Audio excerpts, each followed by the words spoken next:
This is the lost feminine power Jung believed could save the world. Jung warned that civilizations unravel from the inside when the mediating faculty between thought and feeling is neglected. And by feminine, he indicated not a social category, but a psychological principle that steadies awareness, integrates opposites, and restores proportion. The point is coherence, the return of an inner rhythm that lets intellect breathe alongside intuition, so understanding can deepen instead of harden. For more than a century, institutions have favored control over connection and procedure over presence, producing remarkable speed with very little guidance, a surplus of data with a deficit of wisdom. And in that drift, the subtle capacities of the psyche were sidelined, the ones that listen beneath noise, read meaning within ambiguity, and hold tension until insight forms. The result is familiar even when unnamed.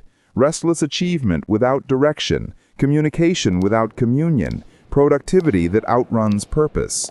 Jung's language gives this condition a shape we can work with, because the feminine principle in his model is the unifying current of the mind, the quiet gravity that prevents either pole from swallowing the whole, the inward steadiness that lets contradiction mature instead of explode. When that current is lost, logic becomes brittle, emotion becomes ungoverned, and identity clings to whatever reduces anxiety in the moment. Symptoms multiply, exhaustion that sleep cannot resolve, anxiety that analysis cannot silence, isolation within constant connection, each pointing to the same structural imbalance between outward motion and inward depth. Modern solutions typically add more effort, more optimization, more argument, which only tighten the loop, because the missing element is not volume but orientation, not another technique but a restoration of proportion. Jung's answer begins with remembering the dimension of awareness that perceives by relationship rather than domination, that attends before it asserts and feels before it concludes, that can notice the image speaking behind a thought and the emotion hiding inside an opinion. He called this the healing function of the psyche, the faculty that lets consciousness meet the unconscious without panic, translate symbol into understanding, and return with meaning rather than ideology. Taken seriously, this is not indulgence or sentiment, but discipline of a different kind, the skill of staying with complexity until pattern appears, of allowing silence to organize experience, of letting imagination test possibilities before action commits resources. The stance does not deny analysis, it humanizes it. It does not oppose clarity, it protects it from becoming cruelty. It does not worship passivity, it practices receptivity so perception can widen and judgment can land where it belongs. The cost of ignoring this dimension is easy to compute: fragmented attention, compulsive certainty, cycles of outrage that exhaust compassion. And the payoff for restoring it is equally measurable in lived terms: steadier affect, cleaner decisions, relationships that breathe, and work that feels anchored to something larger than metrics. The feminine principle in Jung's sense is the architecture of inner balance, the way psyche remembers it is more than a machine for opinions. To bring it back, we start by naming what it does. It receives without collapse, contains without suppression, imagines without escaping reality, and integrates without erasing difference. Those movements sound quiet on the surface, yet they change everything underneath, because they reintroduce proportion where exaggeration used to live, and invite meaning where noise used to dominate. Think of it as the bridge between rational surface and symbolic depth, the channel through which dreams educate thought and values tame power. A culture that keeps this bridge intact can move fast without becoming frantic, and think sharply without becoming cruel. And an individual who maintains it can feel precisely without drowning, and decide firmly without freezing. That is why Jung placed such weight on this forgotten intelligence. Without it, the mind fractures, and society performs brilliance while losing its soul. With it, the inner compass returns, and progress stops devouring its own foundation. The opening move is simple and rigorous at once. Notice what has been exiled. Give it language. Let attention slow just enough for connection to form, and watch how understanding thickens as the scattered pieces start to converse. From that conversation, wholeness takes a first breath, and the work of healing no longer depends on force. This is the ground we need before anything else, the baseline orientation that makes further inquiry worthwhile. With that ground in place, we can ask, with precision and without romance, what Jung actually meant by the feminine in practice, and why recovering it now is not an aesthetic preference, but a condition for sanity. That is where we go next. The loss of the feminine principle is not a mythic event buried in history. It is a condition we live in every day, the quiet fracture that runs through thought, culture, and emotion. Jung understood that when a society exiles its own capacity for inwardness, it begins to project its confusion outward. What it refuses to feel, it must control. What it cannot integrate, it will try to dominate. The consequence is a civilization that grows in size but shrinks in spirit. We create systems faster than we can comprehend them, technologies more powerful than the minds that use them, and an economy that feeds appetite while starving meaning. The more we master, the less we seem to belong. The psychic cost of this loss appears in subtle ways: the inability to be still without panic, the reflex to turn every silence into noise, every uncertainty into opinion.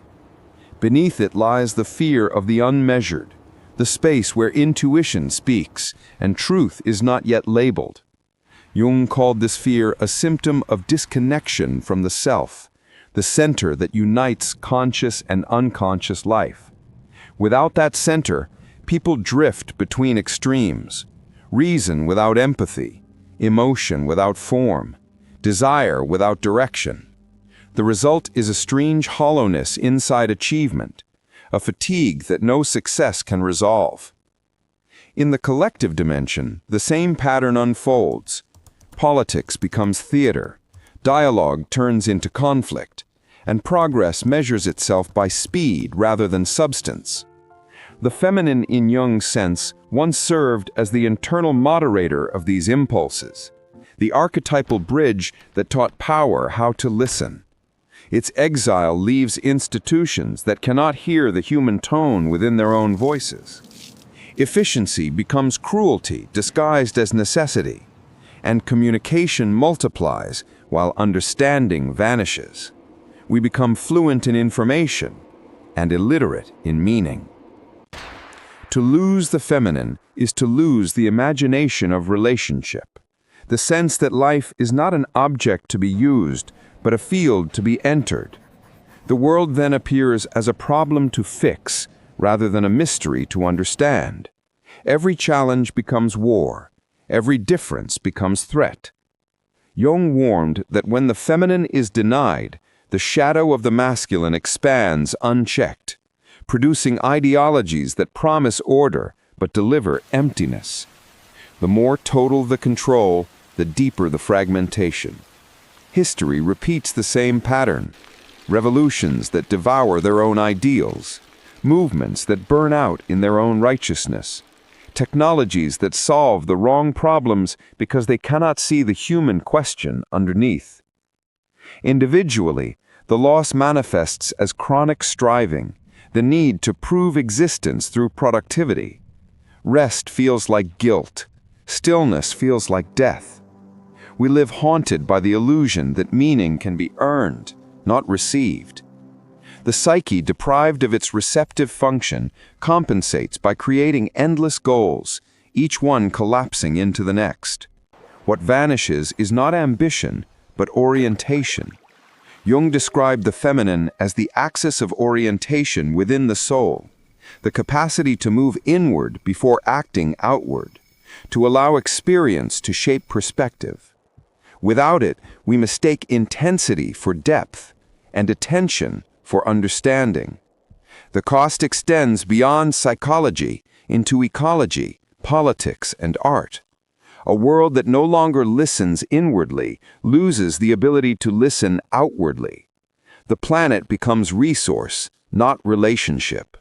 Nature becomes backdrop, not conversation. Even creativity becomes another competition for attention.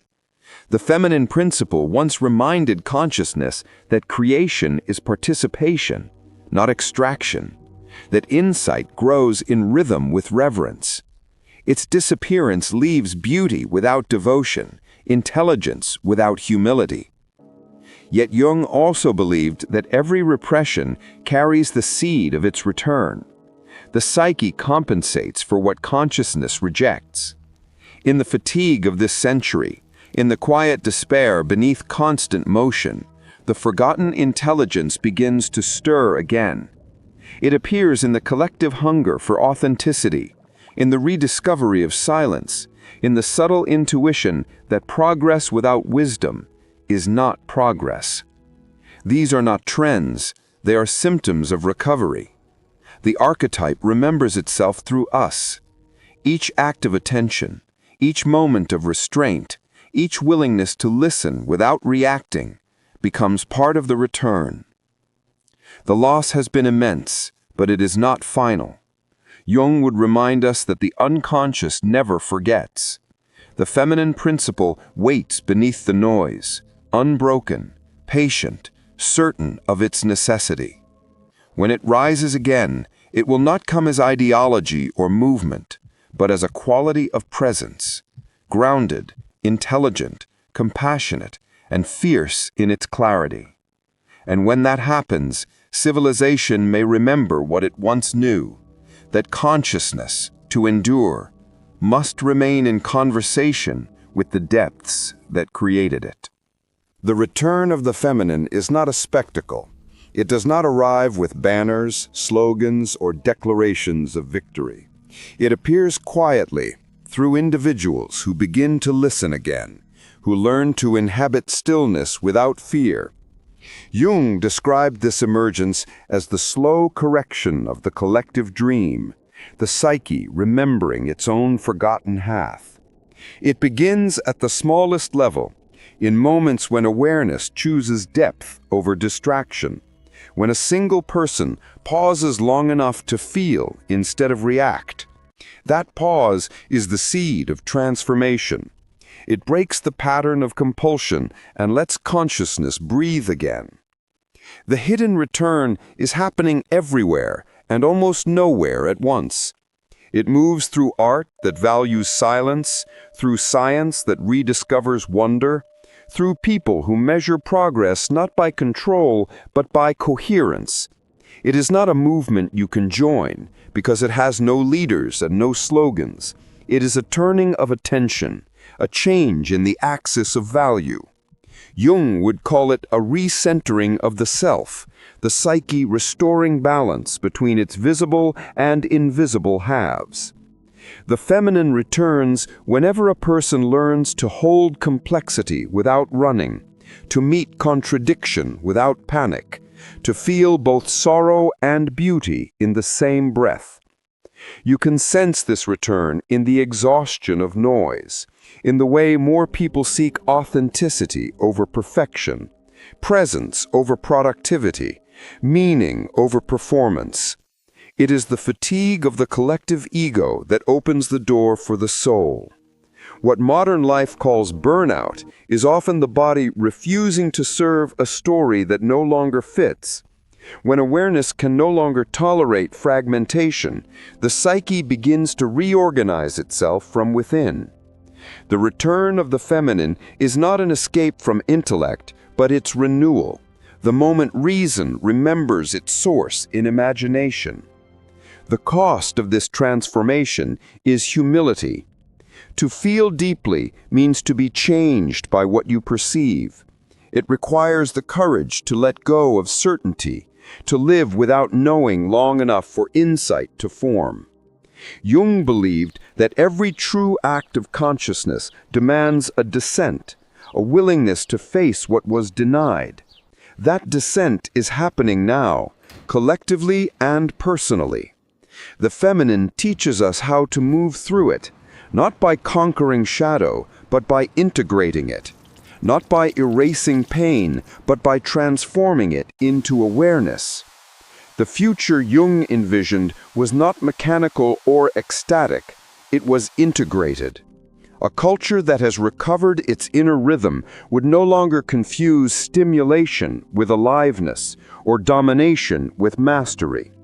It would measure progress by coherence, not velocity, by the quality of attention, not the quantity of output.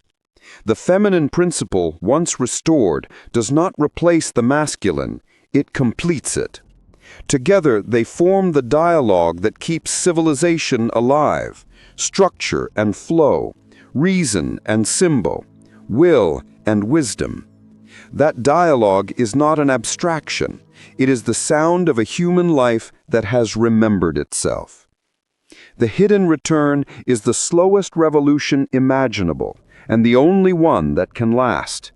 It begins in silence, spreads through awareness, and manifests as compassion. You can recognize it wherever people choose depth over spectacle, patience over panic, meaning over performance. It is the fatigue of the collective ego that opens the door for the soul.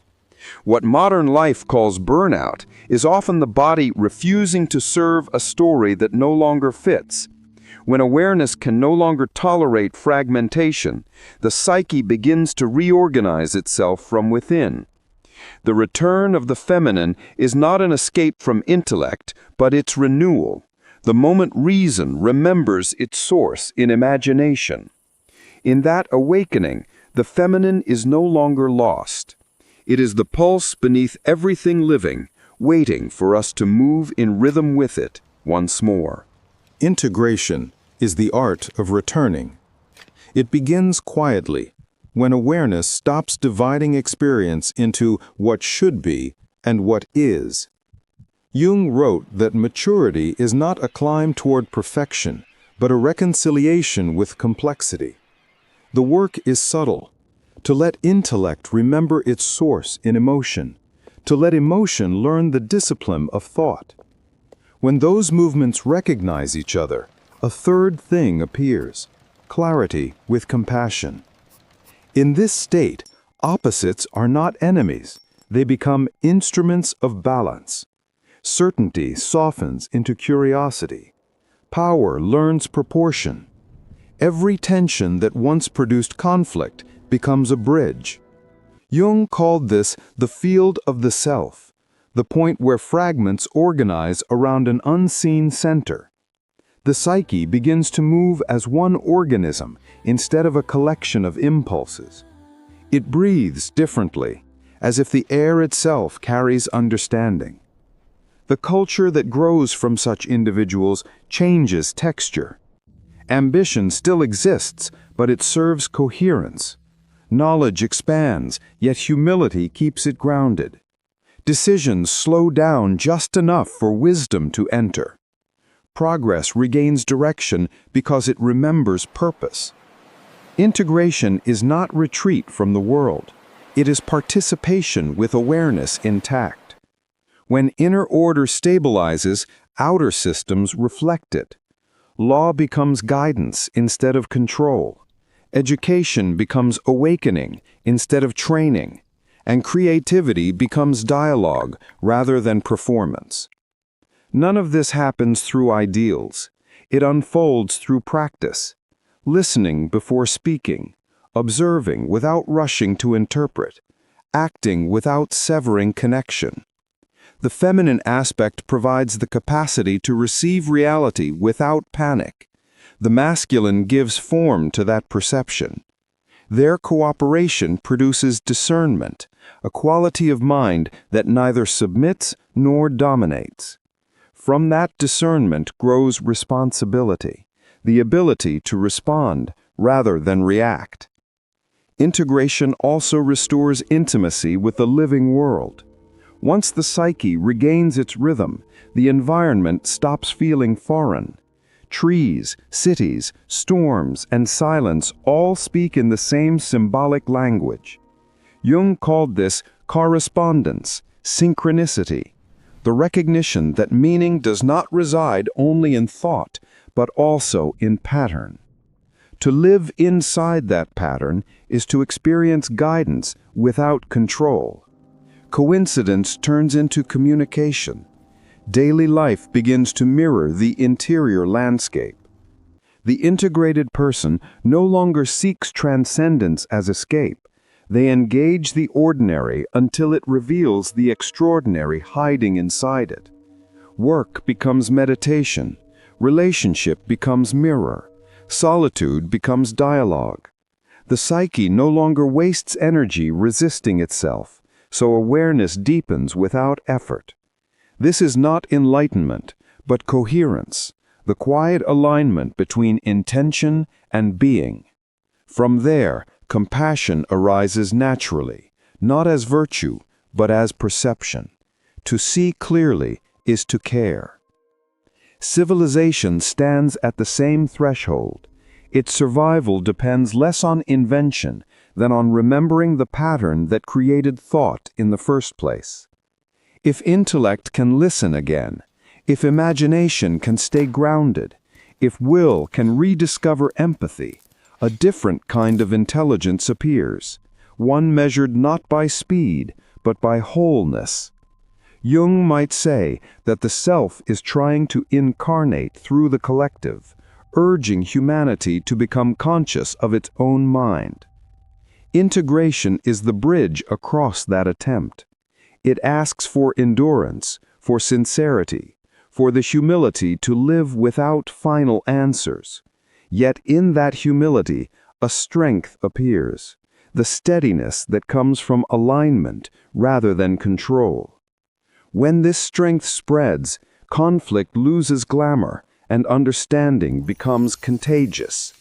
The world begins to remember what it once forgot, that consciousness was never meant to conquer existence, only to accompany it. To integrate is simply to belong again, to move with the current that has been waiting for us all along. Wholeness is the intelligence we once forgot. Jung saw it not as perfection, but as the mind's ability to include what it fears. True awareness holds logic and feeling in the same breath, turning conflict into insight. A whole consciousness no longer fights the world, it listens to it. Progress guided by this awareness moves without violence, creates without exhaustion, and understands without needing control. The future of thought is not faster thinking, but deeper presence. When intellect learns to feel and feeling learns to think, humanity begins to remember itself. That remembering is the quiet revolution, the moment when wisdom finally becomes our native language.